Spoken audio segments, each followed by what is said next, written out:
اللہ تعالیٰ کے ساتھ تعلق وہ کہیں بھی دیکھ لیجیے، ابن عربی رحمۃ اللہ علیہ کے ہاں فصوص الحکم میں ایک ایک سطر اس طرح کی ہے کہ اس پہ اشکالات وارد ہوتے ہیں، ایک ایک صفحے میں کئی کئی اشکالات پیش آتے ہیں،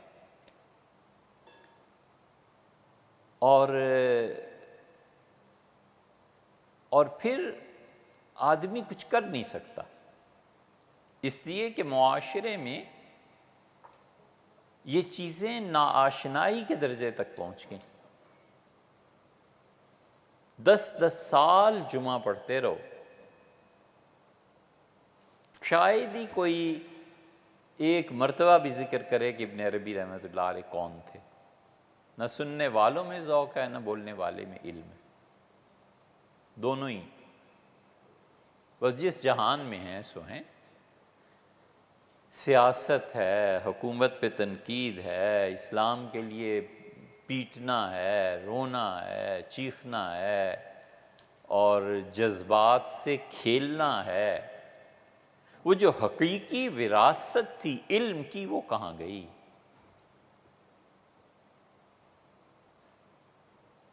وہ وراثت جو تھی نا اصل علم کی، وہ گم ہو گئی۔ اور یہ کوئی بہت دیر کی بات نہیں ہے، یہ ابھی کی۔ علامہ اقبال نے کسی سے فرمایا تھا کہ آپ اس سے آگے کی بات مجھے بتائیں،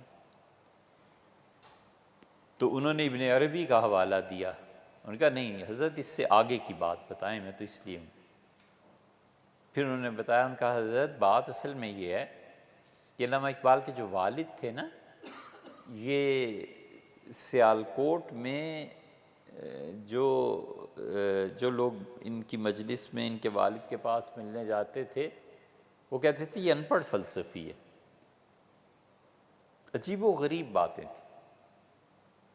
انہیں وہ ایک دھسے بنانے کا ٹھیکہ مل گیا تھا انگریزوں سے، تو اس سے اس خاندان کی حالت معاشی طور پر بہتر ہو گئی تھی۔ معاشی طور پر بہتر ہوئی نا، تو پھر وہ شام کو ان کی مجلس ہوتی تھی، بیٹھتے تھے۔ اب ہماری شامیں ٹی وی کی نظر ہو گئیں، جب یہ ٹیلی ویژن نہیں تھا تو لوگ دن کو محنت کرتے تھے، شام کو ریلیکسیشن کے لیے۔ ابن جوزی نے اسے بڑا اچھا لکھا ہے۔ ابن جوزی دیکھو نگاہ کیسی گہری ہوتی ہے اور نتائج کیسے برآمد ہوتے ہیں۔ آدمی کے دل کا مطلع صاف ہونا تو پھر حقائق کھلتے ہیں۔ دل کے مطلع پہ بادل حسد کے، نفرت کے یہ آئے ہوئے ہوں نا، تو اس لیے ویسے عجیب بات ہے، لوگوں کو نفرت کا وقت ملتا ہے، فلاں ایسا، فلاں ایسا، فلاں کیا یہ۔ ہمیں محبت کا وقت نہیں پورا ملتا، یعنی کسی دوست سے دل لگ گیا، جی چاہے کہ 2-4 گھنٹے اس کے پاس بیٹھیں، ایک آدھ دن گزاریں، گپ شپ لگائیں، تو ہمیں محبت کا وقت نہیں ملتا، لوگوں کو نفرتوں کا وقت مل جاتا ہے۔ کہیں کبھی بیٹھ کے 1-8 گھنٹہ کوئی گپ شپ ہو گئی، خوش ہوتی ہے طبیعت، پر افسوس ہوتا ہے کہ یار ہم اتنے الجھ گئے ہیں کہ محبت کے اظہار کا گویا وقت نہیں ملتا۔ کون نفرتیں پالے، نکمے لوگوں کے کام۔ تو علامہ نے کہا ان سے کہ حضرت اس سے آگے کی بات کریں۔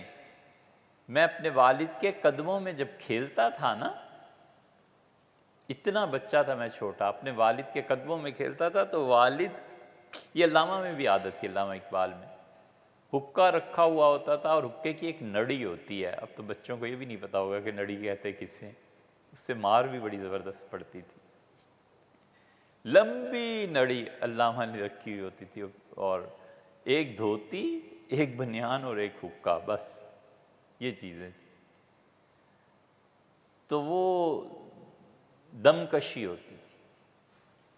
کہتے والد میرے حکہ پیتے رہتے تھے، میں ان کے پاؤں میں کھیلتا رہتا تھا، اتنا چھوٹا تھا میں، اور مثنوی اور معروم اور ابن عربی، یہ سارے نام میں نے اس وقت سے سن رکھے۔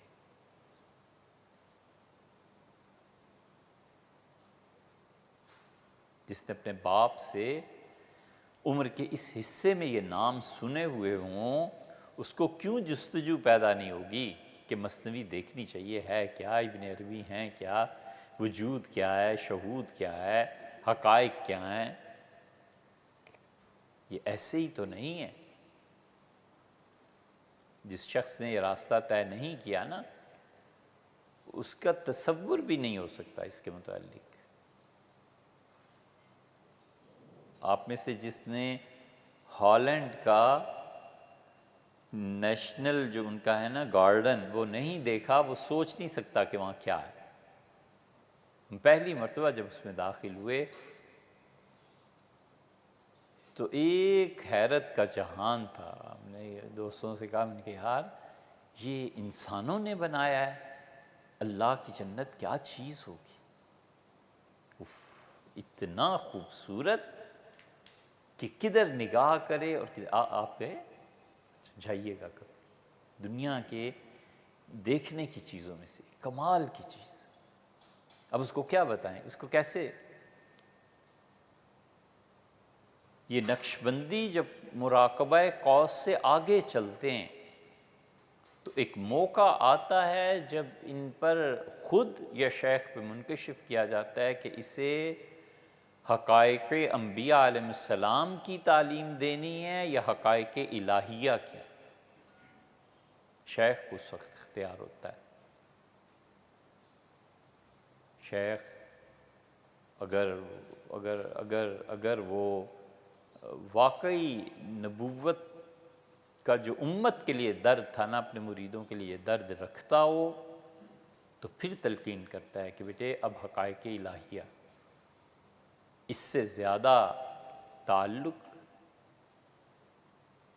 اور شفقت پھر امکانات سے بھی ماورا ہو جاتی ہے۔ کبھی کہتا ہے یہ حقائق انبیاء علیہ السلام ہے، اور بہت ہی محبت، بہت ہی تعلق جب بارش کی طرح برسنے لگے اور سالک محنتی ہو تو کہتا ہے بیٹے پہلے یہ طے کرو پھر وہ طے کرو، دونوں جگہوں سے گزرو،